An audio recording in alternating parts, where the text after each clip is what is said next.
આજના સ્વતંત્ર પર્વની ઉજવણી માત્ર ઉપસ્થિત મહેમાનો, ગ્રામજનો, આચાર્યશ્રી અને શિક્ષકો અને મારા મિત્રો સૌને હું શુભના આવકારું છું અને સ્વતંત્ર પર્વની ખૂબ ખૂબ શુભકામના પણ પાઠવું છું. આજે આપણા દેશમાં સ્વતંત્ર પર્વની ઉજવણી થઈ રહેલી છે.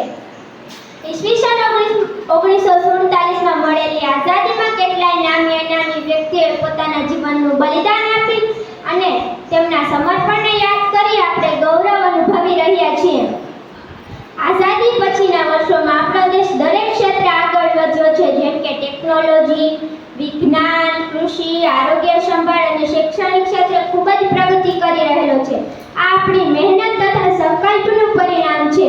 હજુ પણ આપણે ઘણી બધી સમસ્યાઓનો સામનો કરી રહ્યા છીએ, જેમ કે ભ્રષ્ટાચાર, બેરોજગારી, ભૂખમરી, વસ્તી વધારો અને પર્યાવરણનું દૂષણ. આ મુશ્કેલીનો સામનો આપણે સાથે મળીને કરવો પડશે.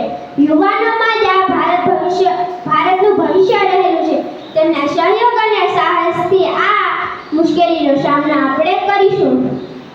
દેશના વીર જવાનો જેવા કે મહાત્મા ગાંધી, સુભાષચંદ્ર બોઝ, ભગતસિંહ, સુખદેવ, રાજગુરુ જેવા આપણે બની આપણા દેશની આપણે રક્ષા કરીએ અને આપણા દેશને ખૂબ જ પ્રગતિશીલ કરીએ.